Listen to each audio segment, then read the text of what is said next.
I have one other request, which is, and correct, push back if this is not going in the right direction, but I had the sense that there were some challenges to our data, to the data that the staff has access to, where the landlord representatives were saying, your data isn't good, and the staff's response was, this is the best data we have.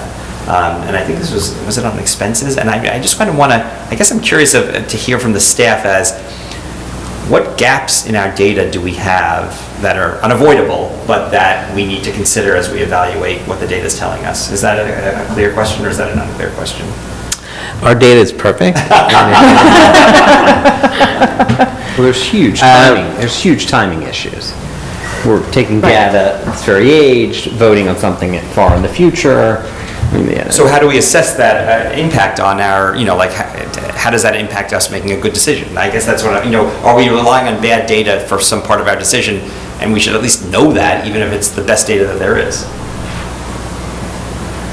Is there particular data that you have in mind? It was operating expenses, is my recollection.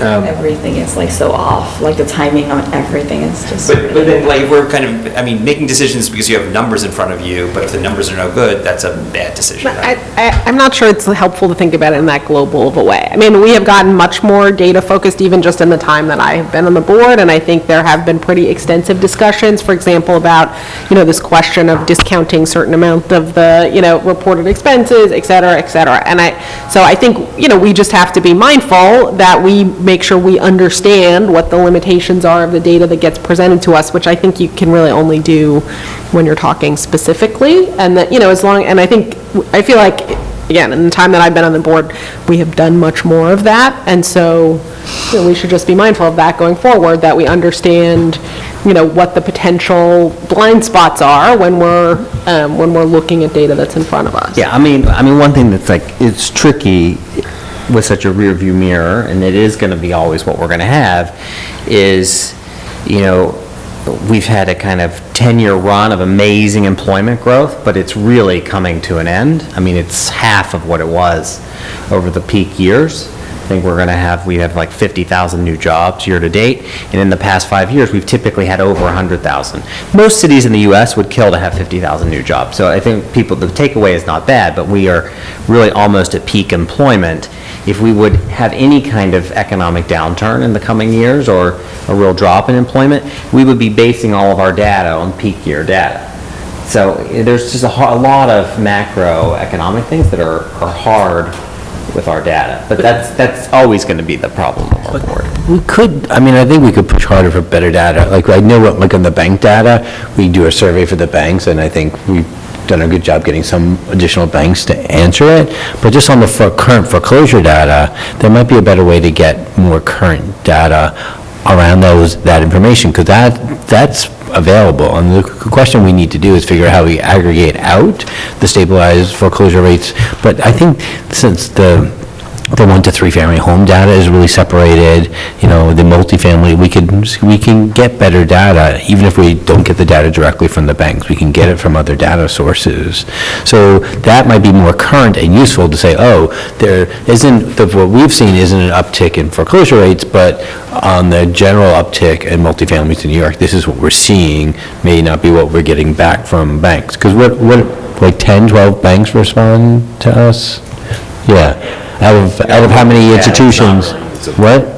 Our mortgage data is not really usable. So what can we do about it? So that's what I'm saying. There's other data out there that's publicly available, right? There needs to be some kind of requirement that rent stabilized buildings present something on their financing status. Brian, you wanted to say something? Based on the number of loans that they report, that they do represent a good, at least 50% of the universe of building sales a given year. So you feel according to what the banks report. But is there other data sources from banks that we're not getting information from that could be useful to supplement that data?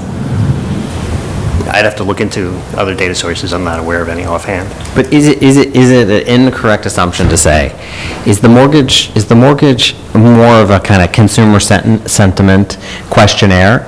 Does that lender, if it goes to Wells Fargo, does that lender pull all of their files Or are they just answering the questions on a kind of gut reaction? I just don't know how when the lender gets it, how scientific or well-executed their answers are. Or they're just saying, you know what, I'm a portfolio manager, I have 5 clients, all my clients are doing well, so I'm going to check the box that. They do give, I mean, it might be possible, but they do give specific numbers. I mean, the survey is in the report. You can see what the questions are and the answers. We give, we average out a lot of the answers in the report, but there are specific numbers, and whether or not they all do it, accurate accounting, I can't say. But dude, I mean, I read these reports all the time. Foreclosure rates are up, foreclosure rates are down, distinguishing between multifamily and 1 to 3 family homes. Someone must be doing that research in New York City. Then we may not be able to disaggregate the rent stabilized units out of that stock, but we could get more general foreclosure data that might be to raise the issue of this. We have 1.5-year-old data on the income and expense data, but this is more current, not just from what we've gotten, but what we see in the larger landscape in New York City real estate market. You can buy lease pendants data, and that's what I do that in my research. It's not that expensive. I mean, I'm not sure that answers our question, but you can certainly buy. The Furman Center probably Furman analyzes Center that. does it, and it's not that expensive. I Right. bought it.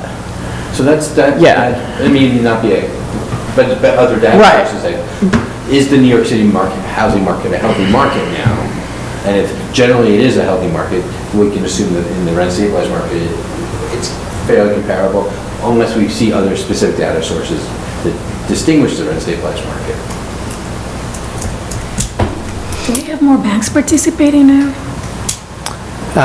We probably have less because of where banks have merged over the years. We used to have more that responded, but there's less Other people that non-banks, like respond. other private equity firms. Right, we send to other forms of institutions that aren't banks, but we don't always get their response. But I don't know, I think, I mean, we could certainly look into more, if we can find some more foreclosure data. I mean, I know that there's limitations with our mortgage survey, but I think if we're asking the same questions over time and you're looking, it's just to give you a general sense of what's going on. It's not, you're putting in perspective all the other data points that we look at. I'm not sure if mortgage financing is in the, top 10. I don't know, but if you feel that way, we can put more efforts, but we felt like that gives us sort of a good sense of if it's a healthy or unhealthy, as those numbers go up or down, or you get a sense of well, what's happening. I can't specifically. Do we even know at this point, those traditional banks, what percentage of overall loans are making into the housing market? Because I see like those banks are taking up less of a share of New York City's market. So, Well, we match it with what's sold, and they do, it's still a very significant portion. It's well over half of what's being done out there, so sometimes it's even higher. So I'm not sure, again, where we put our efforts into chasing what's happening to that other percentage. I don't know. I think it's just there to give a sense of whether it's a favorable lending market or not a favorable lending market. And, looking into foreclosures, if they're going up or down or things like that. I mean, foreclosures have been relatively Flat. flat. So I don't know if we need more information regarding that. well, that's good information. If the foreclosure market is flat, that gives us information outside of the rent stabilized housing market. I think that's useful information to get more current data. We could see what we But could the go down. foreclosure is, kind of like the last stop on the train, right? So our ideal scenario is to not see them get to the But it's foreclosure a tenant, point, it's not- because Yeah, the tenant goes through a There lot is of some hardship. data. through They that have to process. register with the HPD now whether there's a foreclosure proceeding. They don't have to then say what happened with the foreclosure proceeding. So there's data about the number of foreclosures that have begun or proceedings have begun. But the percentage that end up in foreclosure is much less than the numbers that they're filing. Right. With HPD, because it's not, they don't say whether there was an actual foreclosure at the end of the day. So they just have to notify the city that the building's in, foreclosure proceedings, but that doesn't mean it's. HPD collects that because they're looking at, they have this new, what's that program called now? I forget what they. Yeah, no, I'm just saying they do, yeah. Yeah, the But- preemptive, like enforcement, like buildings that are looking towards a more distressed position. Right, and they have that publicly available, but it doesn't again, say how many actually are went to foreclosure. But we can monitor that year over year, right? If there's a spike in initial proceedings, that Proceedings. probably tells you there's a concern, and if it's relatively flat, then it doesn't. And I don't know if we could pull out the stabilized buildings. That was the other thing. I mean, the income and expense study, we already track the distressed properties. I think that's the best proxy if you want to know about foreclosures, and tracks it from year to year, the exact number that, the finance has. So I think that's the most useful figure related to this, that we know exactly. Department of Finance is telling us how many buildings are distressed. Yeah, I mean, that's in the report every year, and we track it over the years. One other claim made in a presentation last year was that not-for-profit landlords are going to suffer from low annual increases. Is there some office at HPD that could tell us whether not-for-profit landlords are in greater distress, or is there some metric where we can evaluate the distress amongst the not-for-profit sector? I'd also love to know like what percentage of all the housing stock of rent stabilized units that is too. And if they're tax exempt or have some kind of abatement, or if they pay full taxes and all the other stuff that we talked about earlier. Because some who testify were paying taxes, which seems Yeah. wrong to me. Yeah. They're mostly Yeah. Most are tax exempt. Yeah. I don't know, I think we hear the opposite, that the nonprofits come and say that they're doing okay, no? Am I missing something? Northern Manhattan. She spoke from which Northern Manhattan. Yeah, she said that if we don't, I mean, it was the same time that the former HPD commissioner, what's his name? Raphael. Yeah, he said if you don't give us 2%, they both said if you don't give us 2%, after a few years, we're going to face distress. So it would be nice to evaluate the impact of our recent decisions on that particular sector, because they don't have the other alternatives to raise income for the building. But I thought that they were talking in reference to zeros, not low or moderate. Well, he modeled, Raphael modeled less than 2%, and that, zero is going to hit you faster, but Right. 1% will hit you slower. But then, how many people are signing 2-year leases, so that even it's a lot more complicated. Completely accurate. And so what I would love to see is just some data that tells us whether they're in distress and whether this subset is in distress, because they don't have the alternatives that other landlords have. And then that might tie into a special carve-out for not-for-profit landlords. That way maybe we would have an increase from not-for-profit landlords. There are two different types of, there are non-for-profits that own the entire building, and then there's the HDFCs that own the buildings with private developers, and that's, the non-for-profits come in and say that they don't have a rent, they're not seeing any, they're not getting hurt by this.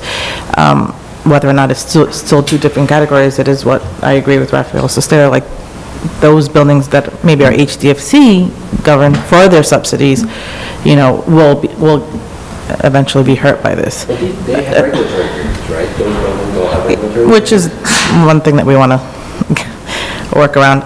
Another point of the data that I think, and I don't think we'll be able, I'm not sure if we can get more research, is homelessness. We know that homelessness is increasing, but there's, last year I remember the struggle was how many of those that are homeless, come from unstabilized buildings.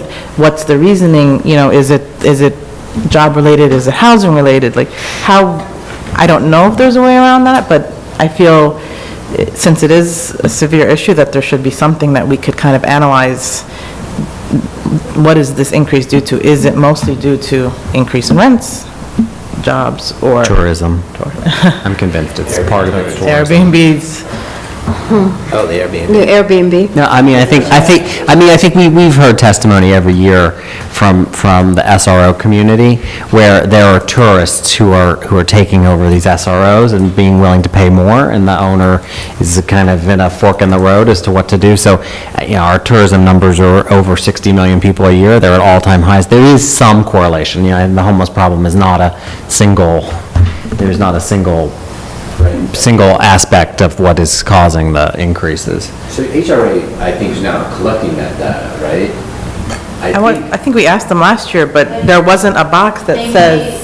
They may collect the data, I'd have to ask them on what the reason is, but we cannot get to rent stabilizing. Yeah, they don't have a box that says if it's rent stabilized or, again, it would be you having to research the address. Yeah, it would be Yeah, possible. But you wouldn't even know if the actual unit was rent stabilized, even if you researched. That's true, that's true. Yes, exactly. The UCR data, if it was rent But I think there was a couple of years ago, someone, I don't remember, who testified and said that something like 46% of the people going into the shelter system were coming from rent-stabilized units, and I don't remember. It's part of the few past previous reports. It's based on a study that was done by HPD, where they did take the addresses and they geocoded it. It's not rent-stabilized units, it's buildings that contain rent-stabilized units. Not. And It's not it a was clear- something like 45% are in buildings that contain rent-stabilized units. So maybe rent-stabilized, May not be. likely rent-stabilized, but not necessarily. Well, if we had that data also broken down by zip code, we could also see if they're all from this neighborhood, that 80% of those units are still rent stabilized, versus this zip code where there's 20% are rent stabilized. I'm wondering if we could get some of that from HRA. I can ask them. It may be more indicative how long they lived in the unit too. You know what I mean? If they lived in the unit 1 year, most likely, then it's not the cause. If they lived in the unit for 10 years, then most likely they were rent stabilized and it was a greater cause. And I would argue that we should make correlate that with the MCI data, because maybe, because if that's the cause, I think we're seeing 6% increase in the MCIs are in those same neighborhoods. Can I expand the conversation around the MCI to include like getting better data or more broken down data around IAIs, vacancy bonuses, preferential rent gaps by the number of units that are rent stabilized in the building? Or Well, the preferential, we did a memo, we have that. You have the preferential rents, the total number But of do we units have- by zip code and the number of units that were in that zip code. not by building, By building building. size. So how many units have preferential rents at this level? Like the gap is $500 in a building that's 10 units or, 20 units or whatever. Percentage of buildings. Because I think that's all collectible rent, and if we're thinking about rent increases in a way of, we're increasing legal rents and then thinking about like other cost things like homelessness, unaffordability, and we're increasing legal rents and collectible rents are not, the market isn't going to bear the $1,500, $1,600, $2,000 in that neighborhood. I think it's important to see what the gaps are broken down by building size in order to determine like, is it, if we get better data around MCIs, IAIs, and vacancies, like what does that actually look like, and get a better picture of what the increases are in buildings overall. And then you can also determine if the preferential rent issue is a market issue or a different. Right. Because we see a lot of preferentials now in the new 14.18 buildings where the legal rent is $5,000, but they're only getting $3,500. It's still a preferential.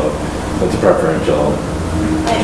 I don't think that building owners are registering the individual apartment improvements by the specific amount of the individual apartment improvement. They're just registering a rent that might be higher than what would be legally allowed just by our guidelines. And they might make a note that it's from an IAI, but we're not going to know the amount of the IAI or the amount of the vacancy. It's just not. The DCR determines what the actual amount is. Like No. They don't separate the increases out, so we can't say It that would this only was due to separate- preferential this way. If all somebody it is challenged a it- preferential, right, then we know. But if there's other increases included, we Right. don't know what else. Yeah, you could have a preferential rent that includes an MCI or an IAI. They're not charging the entire legal rent. It's still a preferential rent, but they may have increased the preferential rent Yeah. by, like, take a landlord that doesn't know that they're allowed to charge the legal rent. Like, let's take that landlord, that they think it's the old rules apply, and they have a preferential rent. They could still be increasing that preferential rent by more than our guidelines because they're adding on the MCI or these other things without even knowing that they could go even higher. There's no way to break it down that way. Well, and you have to have, in order to, if I'm not mistaken, you can only increase a preferential rent when there's actually a lease renewal, right? Correct. And in theory, that would be registered in DCR. What does MCI? Yeah, I mean, the annual registration, is not, for better or for worse, is not an accounting statement. So all it has is the legal rent and the preferential rent. It does not have a way that the regulator is mathematically tying out the number. So it's not like your tax, unfortunately, it's not like a tax return where things have to be ticked and tied. So whatever number you put on there is the number that's on there. And so unless someone contests it, because the tenant knows it's a false number, or higher or lower, whatever it might be, right? That was It's kind of taken as truth. I mean, it is an administrative question how this, and I mean, maybe, are they going to come this year? Is that kind of, is DHCR going to pay us a visit, or? They're going to be invited and early. I can make you a promise that they will be invited. Can we invite them twice? Like, have them come early, like? Yeah. Follow. Get the data, so like, I can invite them as well. You can invite them, 10 times. We should invite them 3 times, and if they decline all 3 times, it should be noted in the record. Like, we wait till May, and they have so much of this information with them, and then we ask them questions, you're like, we'll get back to you, you never get it before we vote. Like, if we have them in March, like, let's have them in March, we Right. can actually, they have so much data that we could use, so then if we have questions, we can get it by May or June. I think they're really important early. I will say they have been much more responsive getting data to us than they have in the past. And the preferential data, for example, that they gave us that we were able to present to the board and things like that was not something that was given to. So they have, and all those questions, which we do ask over 60 questions, they do give us data for that. They don't, not to every question, obviously, but they do, and they have responded to that. And we're, I think, one of the few people that get responses from DHCR, to be honest, because people do use that data beyond our board. So, yes, but getting them here earlier in the process. This all stems from the idea that DHCR was always invited in the past, before they could even do this, was the idea, well, this is the guideline that we set, can you enforce it? And that's where it comes from. But I don't think that's necessarily necessary anymore. But that was sort of the role of DHCR and why they came to testify. But that's, I think it's sort of an antiquated reason to do that. So yeah, having them early in the process is We'll work on that. So, any more on research agenda, or can we move on to? should try to move on, actually. That's a lot. We need to, some time constraints here. But this is it, no more data requests. Yes. I've had enough of them.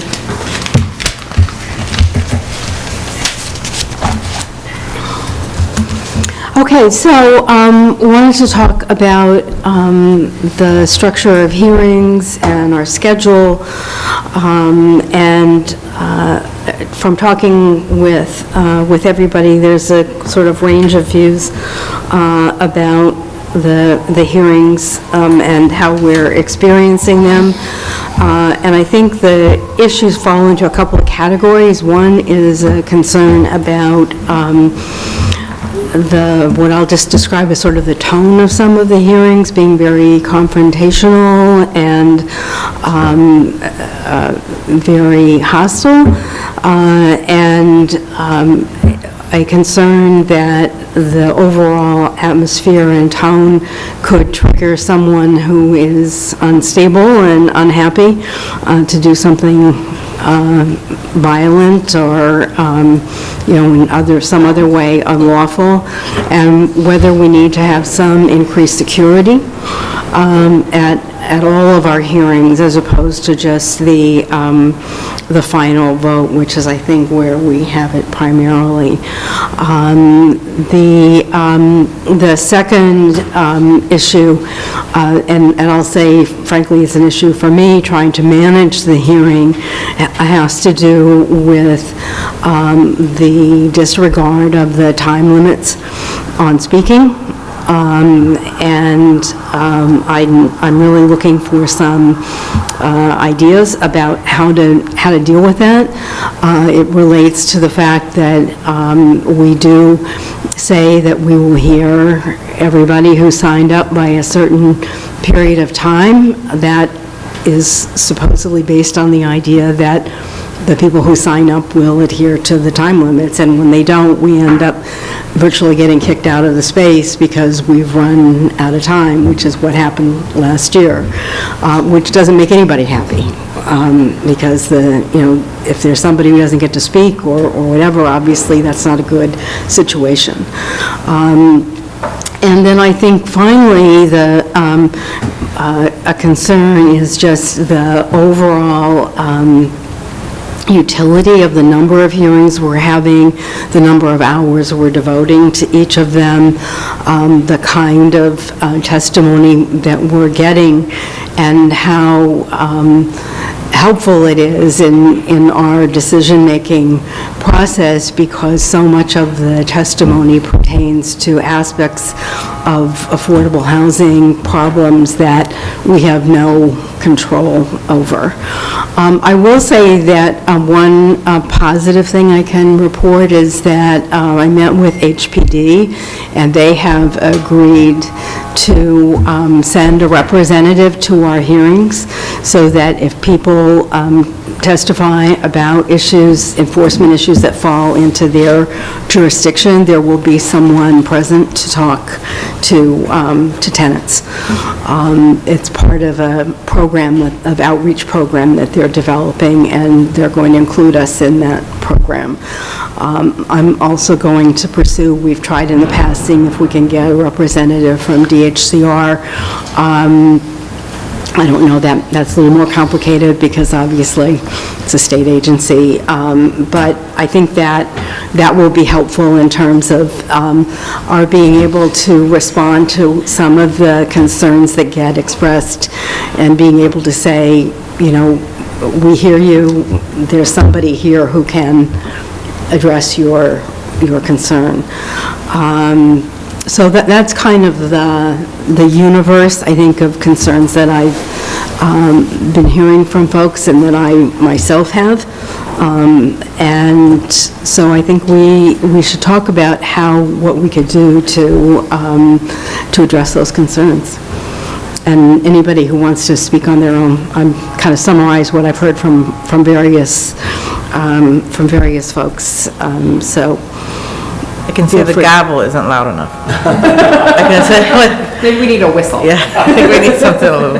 the gavel has been, on the inactive side. I mean, my sort of approach to these things has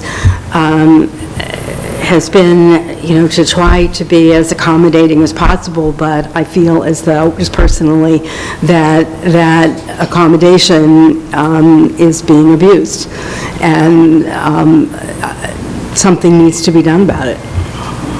I have to agree, we went to some events last year with landlords, and they would speak their mind at these events, but we would ask them, it would be great if you come to the public hearing. They're like, we're just not going to come. We don't feel our voices are heard. People are screaming over us. Even if it's written, they just don't want to come anymore. And I'm not sure how to change it, but I do know that we've heard that a lot. I also know that we used to have 3-minute testimonies, and I think, was it 2 years ago we pushed down to 2 minutes? Just, so I think there's a question about whether 2 minutes gives people the time to speak. And also, there's this huge issue of interpretation that really... But we just finish moderate the... Yeah, I'm just saying, so I think there's this issue, like 2 minutes maybe isn't enough time for people to speak, and then we should think about how we balance out the needs of people who feel like they need more time versus people who don't, and maybe we don't, some people feel like maybe we need less time, but maybe we need more time, because if we're running out of time late in the evening and people are coming, this is one of the few spaces where people actually have the opportunity to speak, and these are people who are directly affected by the decisions we make, and every year, I mean, these are people who've never spoken in public before, and are scared and nervous, and are concerned about the future of their ability to stay in New York. So there's a lot of anxiety that goes into public speaking for people. So I think we have to be respectful of the people who are there, and that their concerns are legitimate, and I think it's our job to hear them. And so maybe we should think about how we create an environment that's more allowing for landlords to speak, but also allowing people who need to say something the opportunity to say what they need to say. Well, I just want to make one observation, which is that a number of the people who speak are tenant advocates who are very sophisticated, very knowledgeable, understand what the rules are, and, even though asked politely several times to confine their remarks, totally disregard it. And it creates an atmosphere, I feel, of just complete disregard for the rules. And I understand there are people who are new to the system, and I think they have to be given, special consideration. I don't dispute that at all, but I think the problem is that it's not those people who are creating what I perceive to be an atmosphere of, this is our forum and we will make our own rules. And that's how I'm experiencing the atmosphere. I think the only pushback that I would say is that this is the atmosphere that folks, the same description you had, tenants had about the RGB 5 years ago. So I've been doing this work and going to hearings, and we shared the same exact, so we couldn't get 50 people to any hearing any year. You can look at the numbers of people who testified in that one Manhattan hearing every year. The numbers are really low, and the fact that we've been able to engage as many people and actually open up and change how we engage with the community, for better or worse, with the challenges that folks have brought up, I think says something about how we're behaving as a board. I do also feel that the folks who are speaking, and I think that some of the comments and some of the concerns around like how useful it is, and if it's outside of our jurisdiction, I feel like we are thinking about how do we do that, how do we get better data to understand the landlord perspective. I think that is true in this. So when folks are saying I'm in hardship, we can't really do anything about that. We can't do anything if someone could apply for a rent reduction either, or if someone has concerns, but we want to hear it in order to have those testimonies to supplement our data. And I think that's really important. I don't want to fall into the place where we're having the same, and I've been engaging with these, and folks have been engaging with like hearings around rezonings or other kinds of hearings where people feel like they go and it's just a formality and no one's listening to you, and that feels like people are asking, in some of our hearings, are asking for their humanity, and how important is it for people to feel heard and for us to create that space. And just from the fact that I sit on here, but remembering when I used to just go as an organizer, like that was really like problematic for me. Like we couldn't get people because they were like, they're just going to sit there and like nod their heads no, that I'm not important, that my testimony or my struggle isn't important. I think that's when we're talking about MCIs and, are they high, are they 6%, like really how does it affect people in the community? I think it's also an important data and important information to get. Just like when we hear landlords talk about the gaps that we have in our data, I think that it's also important. And I feel like if we, tenants don't have a group that represents all of them. That doesn't exist citywide. We're organizing in pockets. We don't have an RSA or a REBNY or a CHIP. And so I think it's important to just acknowledge that folks are doing things in their bubbles. I think that if we, and I don't remember, like we can talk about what the rules are, but I feel like that is also another piece to just be more transparent about, like what are they? Do we publish a set of rules or guidelines? Do we want to have a conversation about what those are and we want them to be and why, and what kind of atmosphere that creates? So having more security, about half of my members are undocumented. That means half of the people who came to the Bronx hearing are undocumented. What does it mean to have more policing there during the state that we currently have? And is that a principle we want to have as a board and as a city? I think that there's a lot to think through, especially with some of the wording that we're using to describe how we feel about some of the spaces. Can I say, go ahead. I mean, I hear you, but a code of the hearings really, and I wasn't one of, when Kathy mentioned this to me, this was not one of my particular bones. I have been very publicly said I think we should have been in Staten Island. So although I don't want to do another hearing because I think we have enough. But there really is no code of conduct in some of the hearings. I mean, it really is true, and it really in a democratic society is not. I think, a good reflection on our society. So I don't know how I feel about 2 versus 3 minutes. I mean, I think that's kind of the only really instructive commentary that's come out of this discussion. But there has to be, and unfortunately, I do disagree with you. If police are what it's going to take to calm the audience and to have a code of conduct, then I think that's what we have to do. This is not an immigration check. This is not, it doesn't have to be an identification checkpoint, but the hearings have not allowed civil discourse on anyone's behalf. Can I just say, I think, it is challenging, right? Just like we have the one size fits all, we also, we're the only place where people get to come and talk about the rent.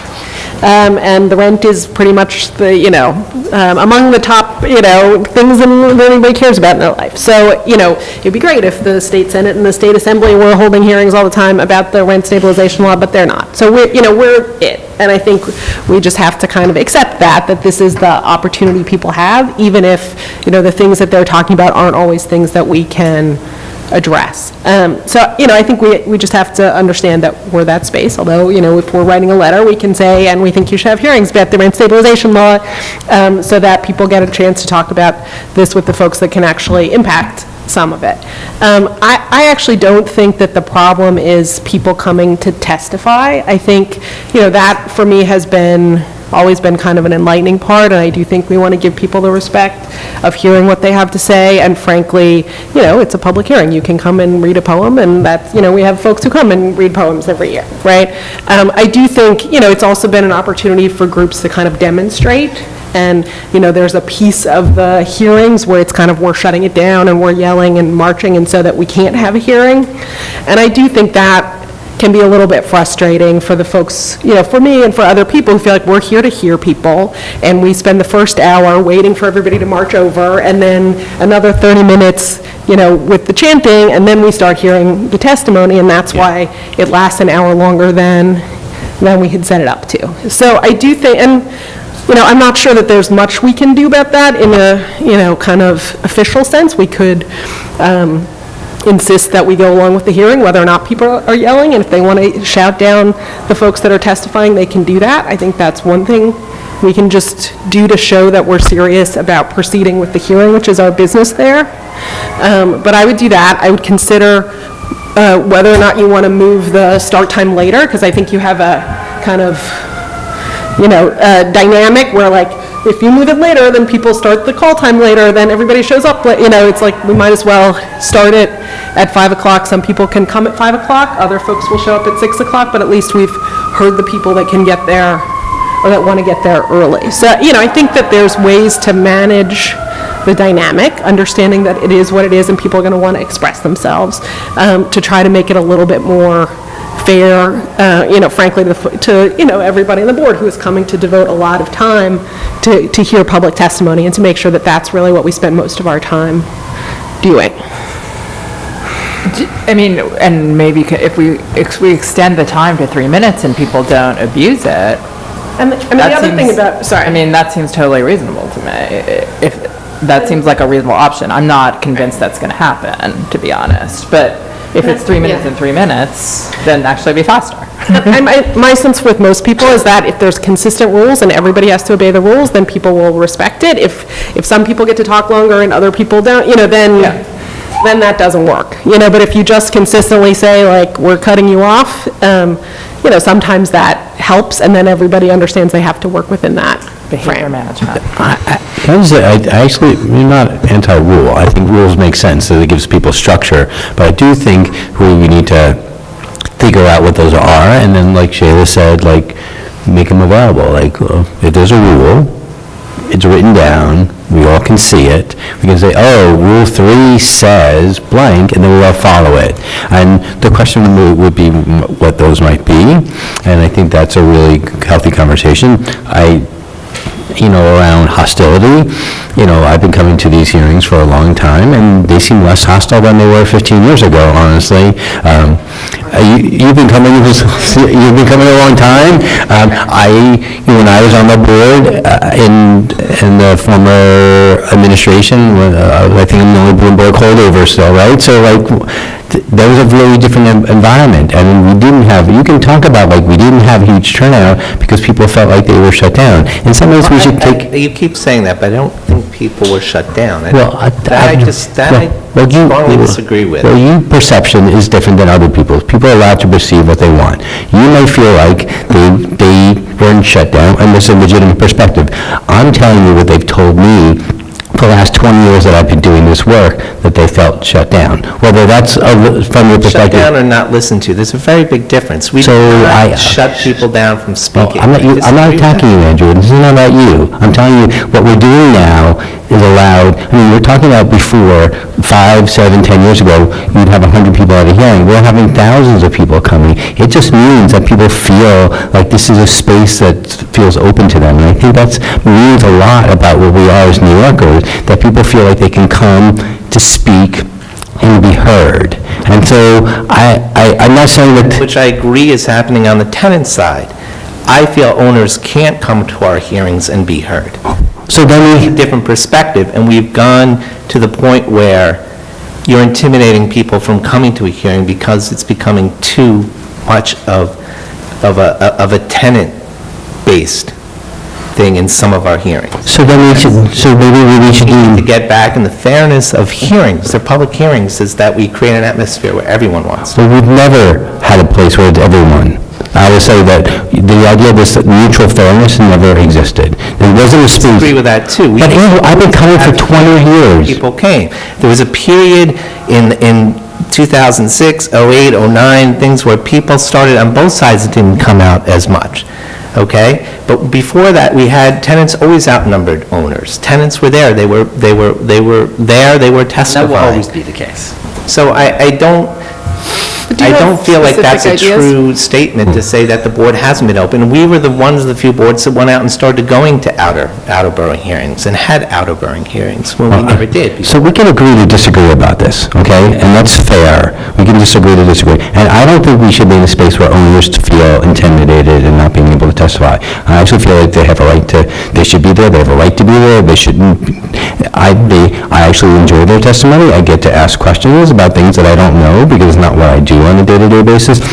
I will encourage space to have owners testify, and if people shut down owners, I'm one of the first people to say, and Shayla's one of the first people to say, actually want to hear their testimony. So I 100% agree that we should make that space available. I just don't think we should sacrifice other things in exchange for that, and sacrificing the openness and the public nature and the ability of people to testify is a really rich part of what we do, so I want to figure out how we balance that out.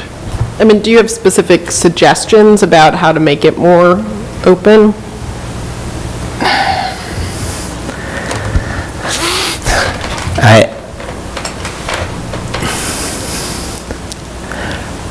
I feel like sometimes the locations that we have them in are make it more, particularly in the Bronx, make it more of a place that tenants are going to have more of a tenant rally meeting instead of a public hearing.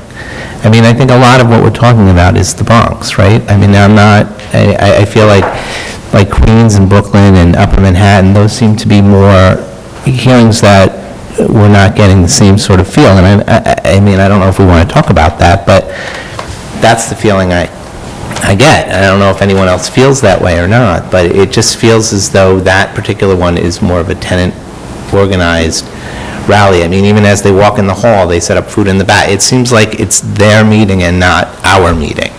And so location, I think, has a little bit to do with that. And look, you guys are the board, and you want to go and do whatever you feel is comfortable and want to do, but that's the sense I've gotten.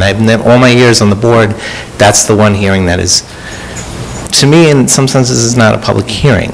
And I think, just to add to that, and to remind for Hillary and David's perspective, so we used to have a meeting occasionally at CUNY grad school, which we were kicked out of for behavioral reasons. So I think we have to be cognizant that this perception is not just only coming from board members' experiences, but also from institutions that serve the public who don't want to who unfortunately don't want to have the public because the hearings have not become a public discourse. They've become a rally. I just want to be clear that the reason why, and you can correct me, Andrew, was that they asked us not to come back because we were allowed in the lobby area. And when you have hundreds of people coming into a space, I just don't know how you... Well, the graduate school has hundreds of people going through that lobby every day as well. Together at the same time. I mean, I would disagree with that, the way the class schedule works. but- Yeah, but I think we were talking about chanting. Yeah, so, I mean, but that's what we're talking about. We're talking about that if there is chanting, and that is all kind of in the public realm, but when we go into a building to have the meeting has to be civil. I don't think we're going to reach consensus on this, but I'll just put out my views in response to Kathy's 3 points. In terms of tone, I think the tone is so, I mean, we are an arm of the government, of New York City government, but the tone of the meetings is kind of that this is not a government meeting, this is a rally of some sort. And I wouldn't limit it just to the Bronx. I mean, I think that aspects of that were at a number of the hearings. And I think that we should do something about the tone. And I know it's difficult. I know we want to have it to be an open space, but I don't think that, I don't think it reflects well on our function as a board, as a unit of New York City government, to kind of just us be sitting up there kind of watching something happen, as opposed to us running a hearing. In terms of the time limits, I think we should stick to whatever the time limits are in other public forum. I don't know, in community boards, is it 3 minutes? I think we should stick to some kind of norm, but I actually believe we should use the equipment that actually has the increasing sound after your 3 minutes are up, making exceptions for people who are using translators, but to create kind of whether to give out the rule in writing, but also to create a system where there are rules and they will be followed, and that there will be consequences if the rules aren't followed. Let me just make a couple of other points. I would kind of make people sign up earlier so that if you come to the hearing, that you have to be there with us as part of this hearing, so that we don't have the sign up so late that people come very late and then it extends it.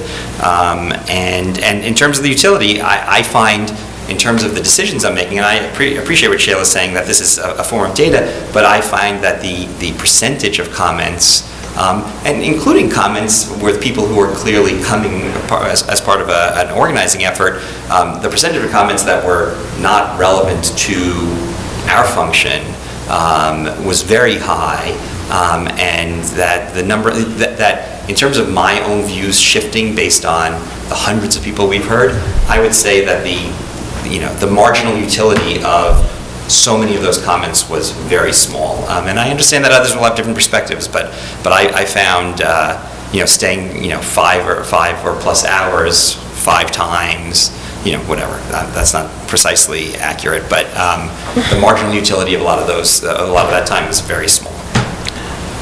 I unfortunately have to leave in like 2 minutes to go to my next meeting, so I'll talk and run. But what I have to say is fairly consistent with things that other people have said. I mean, I agree that the way I sort of got through the meetings was in many ways Helen's perspective, like this is a time for people to talk and they don't have any other opportunity. And actually, I think there should be some other venue. Like, I think it's a little strange that we've turned into this like repository for everybody's complaints about their rent, but whatever, it is what it is. So I'm okay with that.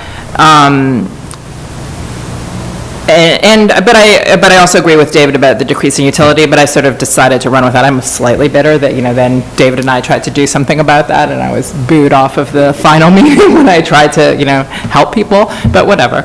I'll let that go. But I really like the idea of of determining rules and handing them out, and then adhering to them. I think that that's a good idea, and I think it actually would be hard among this group to kind of hammer out the rules, because it's easy to say the 3-minute cutoff, but then there are things about civility and, I'm not sure there are things that you cannot legislate, in terms of. No, but I think if you say there's a rule, that some people threaten board members, Kathy in particular, and to me, that's not really acceptable. I don't know what happens. I don't think like a cop comes and drags you out. Like, it doesn't have to be at that level, but that's, I think there are basic rules of civility, and that it's not productive for anyone. Like, we're not able, it's very distracting. To the extent that I do find it interesting to be there in collecting data, it's incredibly distracting when someone's like up in my face, threatening me, or saying things that aren't true, and the same with Kathy, like, and everybody, but that was the one that was the most striking to me. Like, that distracts from our job. And I feel like we can say that in a perfectly neutral way. And I'm not saying, if people want to scream and yell about the rent, that to me is not, that is civil if you can do it within the, But again, I agree that it's a little bit of an amorphous distinction. But I don't think people's physical safety can be threatened. It's not, okay. And I think, with the shootings of the Republicans in their baseball game or shootings of other public officials, I think that we need to be mindful of the safety of the people at this table. I mean, I think that is not, if it's totally open and people are, free to come in and the mood is a very intense mood, I think we need to, just for our own self-preservation, want to be aware of that that's a risk. I mean, again, I think, safety is obviously very important, but I think we have to think about what what could actually be done, so I'm not sure you can tell people they have to speak in a particular tone. I think if there is kind of I think there's one incident, from someone who I think most people would recognize is, has some behavioral health challenges, I think if there's something that's actionable, obviously there should be action, but otherwise, we should just figure out, what can be done. Again, I mean, there are some specific suggestions here that I think that 3 minutes is fine. There already are rules that are read at the beginning, but maybe figuring out how to make sure that they are very consistently applied. I made a suggestion about the start time of the meeting. I think you made a suggestion about whether the cutoff time for signing up is earlier. You made a suggestion about, venue in one particular place. I mean, I think there should be a consideration of all of those ideas. I don't know if it has to be done at this point. Pretty much all those ideas are done. There's pre-registration. People are allowed to come and they call us and pre-register the day after the preliminary vote, so you can call up. I'm sorry. I don't think that was the suggestion. So I think the idea is if you come before 7:30. Yeah, we 8 did. o'clock. There was a So I cutoff think you were time. suggesting moving it earlier. That's what I meant. Oh, a cutoff time for you to speak. Right. Whatever the board decides, that I guess is one option. The other issue is the rules have always been written at the table and handed out, and I believe they're in Spanish and in English now, correct? We have them in both? The rules are not in Spanish. Oh, well, we could certainly make that change.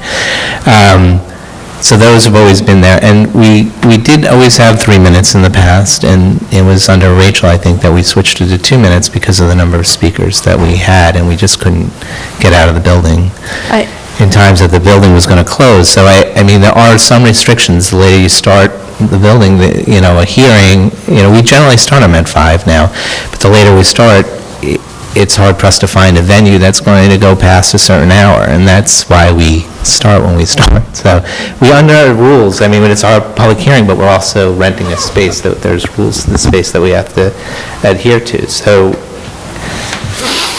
look, I go all over the place finding venues. I can find venues that will work with us, and I always try to get the ones that will allow us to stay as late as I can push that envelope. So, we try to consider all that, and in no way do I want to stifle anybody's, ability to come up and to speak. I'm sorry if it seemed like that was what I was saying before. It's not. I think that people who are new to public hearings, you follow example of the people who are coming before you. So, if there are hearings now where more people are going past the time, or if there's not set, people are going to start doing what they see if they haven't been involved in public hearings. And if they think that's the norm of what a public hearing is, that, I think, where maybe what we feel is, maybe gets exasperated a little bit by that. But if people want to speak about something that's not relevant, I agree. If they want to read a poem, that's fine. It's a public hearing that, we're not going to stifle what people say at all. And I don't want to make it sound like Can I that's just the say case. something, since you mentioned a few times the Bronx, and it seems like all of the concerns around rules are around the Bronx. That's just feeling. Not just the Bronx. Right, but that's majority of what we've mentioned are around people chanting, which mostly only happen in the Bronx. People speaking over their time mostly happened in the Bronx. I don't know if we tracked how many people did speak over time, if it was like every single whatever it was, but I think that's perfectly, I don't know if we necessarily need to do that. I just want to say, like, we don't need members at 5 o'clock ever, because they don't come out of work and can't get to us before then. And who comes? Something that we don't do as the RGB is put ads. We actually pay for ads as CASA to encourage people to come. And so everyone who's wearing a CASA shirt isn't necessarily associated with us. They're just wearing a CASA shirt because they showed up, because they saw a TV ad on Bronx 12, they saw an ad on the newspaper, and other organizations throughout the city do the same on social media by paying for ads. So I just want to flag some of that stuff. And, you know, I think some of the members who do push hard on some stuff is because they're representing, you know, hundreds of people sometimes who are all constantly saying, I can't come to this, but you're gonna go, make sure you mention these things. And I think that that is true, that when we, like at the City Planning Commission that we were at yesterday, we brought a whole group of members, they were 3 minutes, and folks adhered mostly to the time. There were a few folks who were like, no, I have 4 more sentences I wanna read. And that was allowed. And so I do feel like, I think that we want to just be thoughtful about why people are doing some of the things they're doing, that it isn't just happening because people want to be disrespectful or want to be create a hostile environment for landlords. I think it's because it's, one, like Hillary mentioned, the only venue people have, and 2, because it's the only time that we can get there. And we provide food so that people can stay.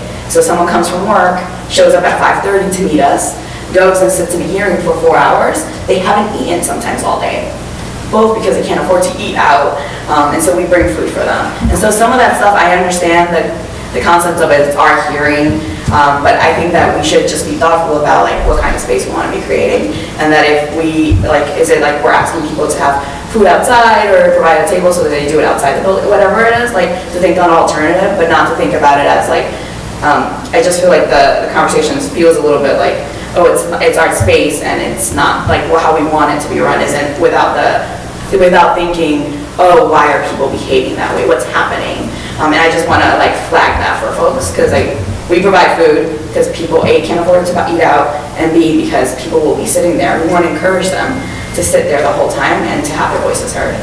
And so just from that perspective, I think those like that's the stuff that I would want to just flag. And then the other piece around time and, you know, that's other stuff, I would just want to flag that folks weren't there for an hour chanting when they came in. I think that's No, I didn't say an hour, but I think it's because people are meeting earlier. You know, we all know, we sit there for an hour waiting for people to arrive. Testifying. Right. The whole time. But we should, you know, I think there is a way, without being disrespectful of people's, you know, need to express themselves, that we can just make sure that we're running a hearing the whole time that we're there. But it is factually true. We have not been able to start on time by half hour and 45-minute increments. I mean, it's not a 5-minute late start. But even like the owner's proposal, I mean, the 2 years I've been here, we've had to wait until the crowd quieted down to be able to hear us. I mean, it seems like that's just something like, we hear, you know, we hear everyone, and we're quiet. I just don't even understand when We can just do it. the board's speaking, they're, you know, that takes us a few minutes to just. I said this before, and I actually feel like we want to hear owners testify, and I think both Shayla and I, when people have said, we've asked people to quiet down. Not just, I mean, it's just even It's Scott and even I you. speaking. Yeah, but even when you're speaking, or when Kathy's spoken, I've on multiple occasions said, people can quiet down. I'm fine with rules, and we want to be respectful of each other. I actually think that 3 minutes is good. I think having written rules in English and Spanish would be really helpful, that someone could hand out, that we can say, and then we adhere to rules. But also, I think Shayla's point about being mindful of what people's experiences are, I think is really important. And I have to say, Scott, I really disagree about police presence. I mean, as a person who runs the legal services office, and what we're seeing about ICE in courthouses, people being picked up, the fear. That, I just feel like just presence. Like, how many people have been stopped and frisked? How many people have had bad interactions or family members? It's just the tone that sets. And even at the final vote, those police officers, and I mean, just the tension, some of our members actually don't go in when they see those police officers and their tone and their behavior. And I feel like ignoring that is ignoring like the current world we exist and live in. Would they feel the same way for a security company? Is it the police presence or security? I think Because it's you can, police presence. because you can actually, Yeah, I mean, are we subject to having we've police or gotten rid of security? police, and I don't disagree with that. I think that it causes more problem. I've had pushback, with City Hall around that. No, we don't want police. I agree with that. I think it's much smoother without. Yeah, and I'm fine with. I don't think, but I think that maybe there's a message that we can get out here, that this is, when you're trying to impact people's decision-making, and you just hear some of their concerns about the testimony and the way it's delivered, and the fact that not every board member is, there's other things abstracting them from taking what they're saying and the importance of what they're saying, because of other things that are going around. I think maybe that's a good lesson from this discussion, and that, I always felt like, I've been through 100 of these public hearings, is that the ones where everyone gets the chance and it's done in sort of a more, I don't want to use the word civil, but it's where you really can hear the testimony. Like, I always feel like Queens is like, I can hear the testimony, I can hear both sides, and I'm absorbing both of them, right? So,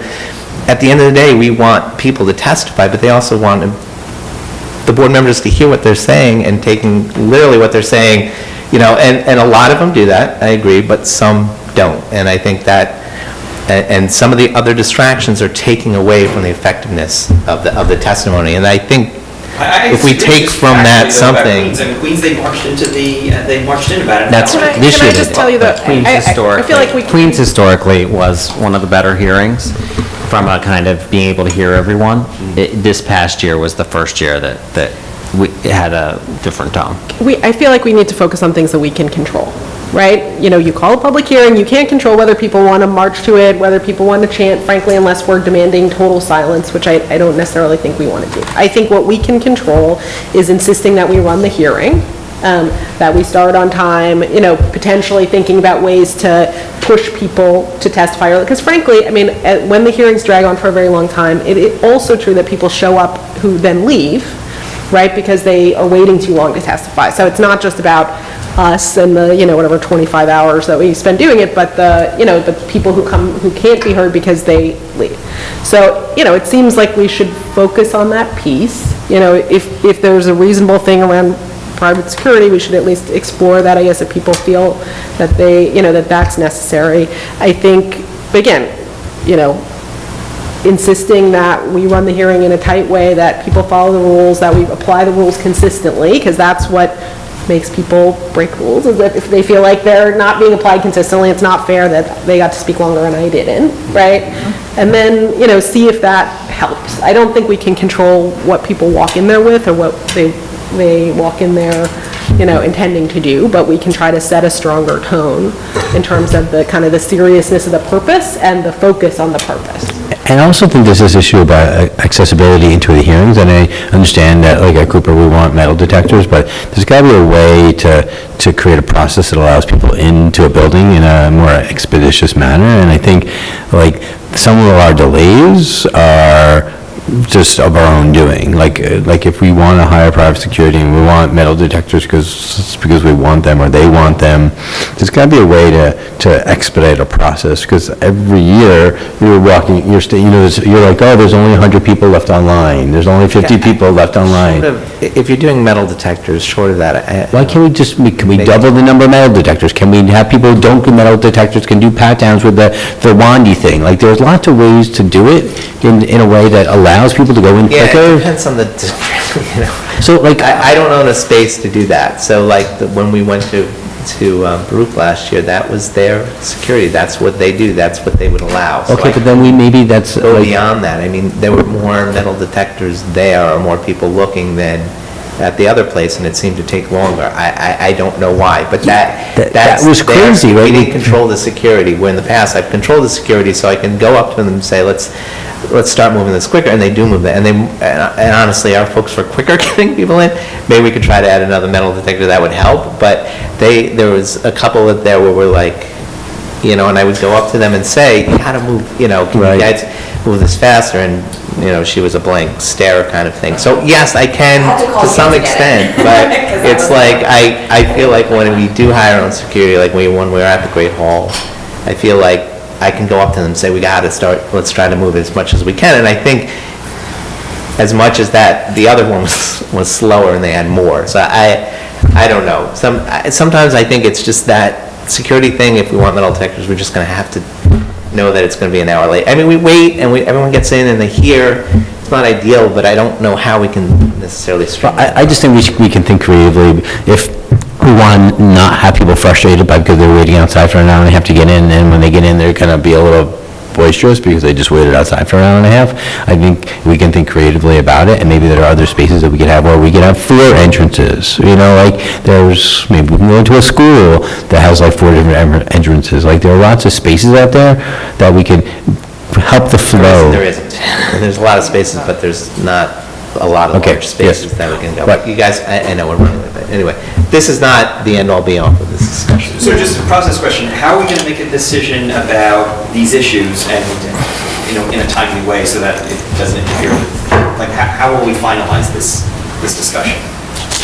Well, I think there's some points of agreement, and I can circulate, you know, kind of some bullet points of what I think are what we have agreed on, and some points for further discussion.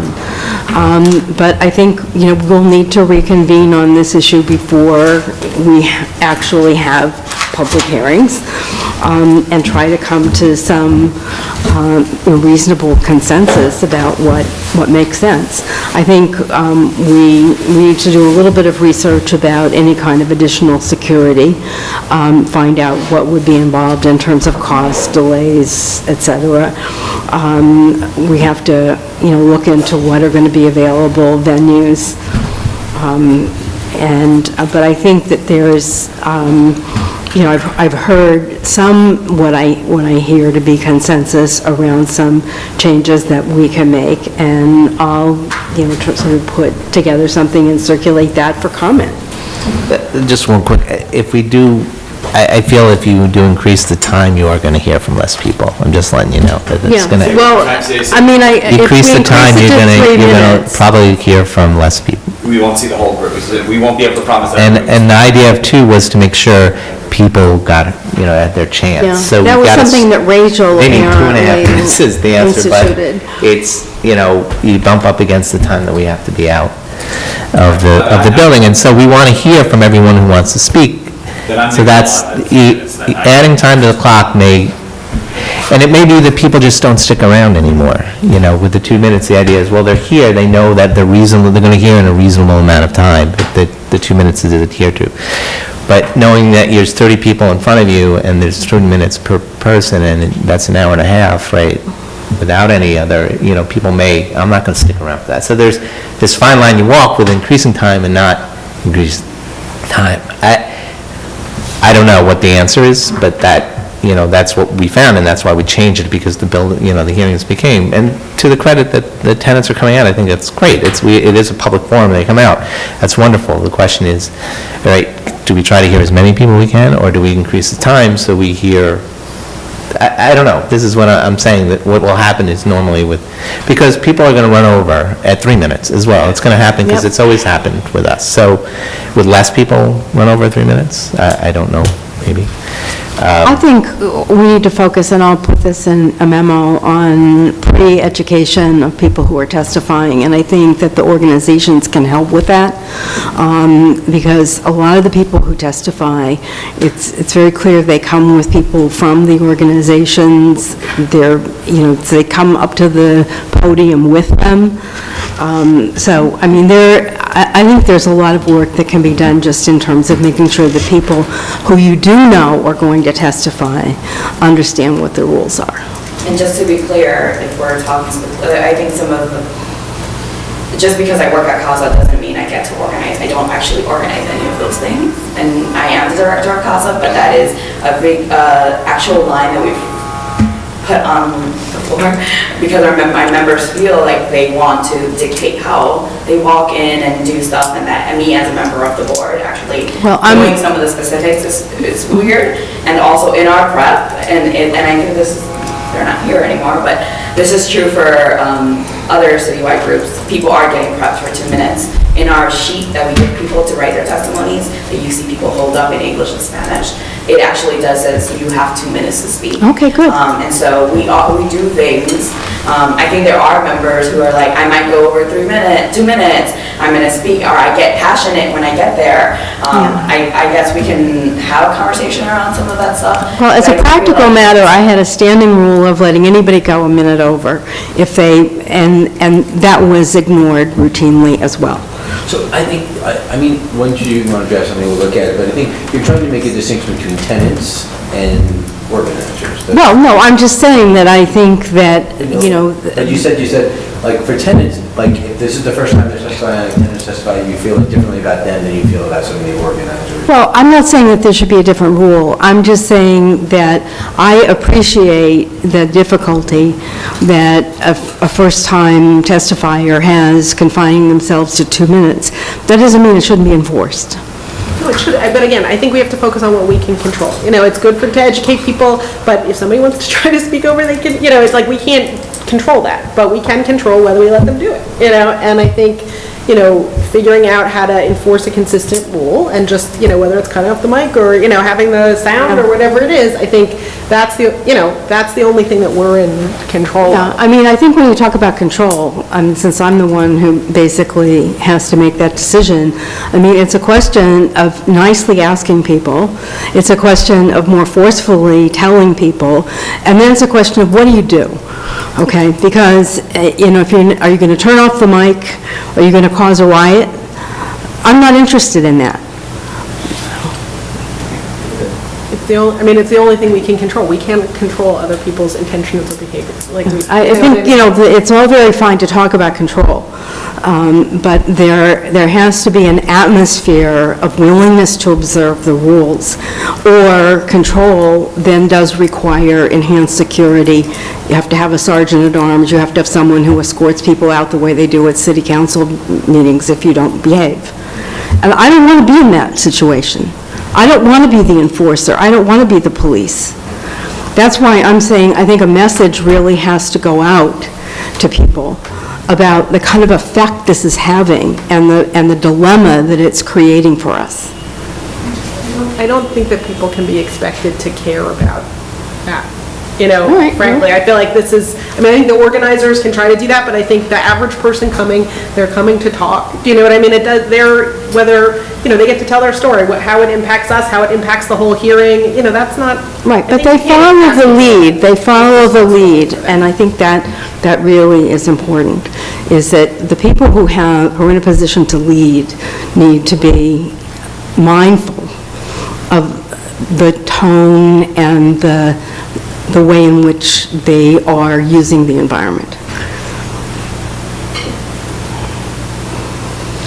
Okay, I think, do I hear a motion to adjourn? Before we do that, I just wanted to acknowledge this is the last meeting that I'm going to be at, because I'm retiring. I would love to retire. I'm resigning at the end of the year, just more out of personal, family, you know, changes, and not quite being able to make the time commitment this year, so, it's been fun. We will miss you. Yes, thanks. And thank you for coming.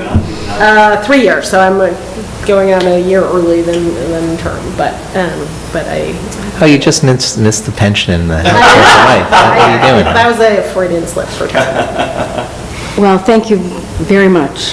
You've been just such a pleasure to have on the board, and your contribution has been really essential. It's going to be a hard time finding a successor. I won't say replacement. Thanks, everybody. Okay, do I hear a motion to adjourn? I moved. A second. Second. All right, we are adjourned.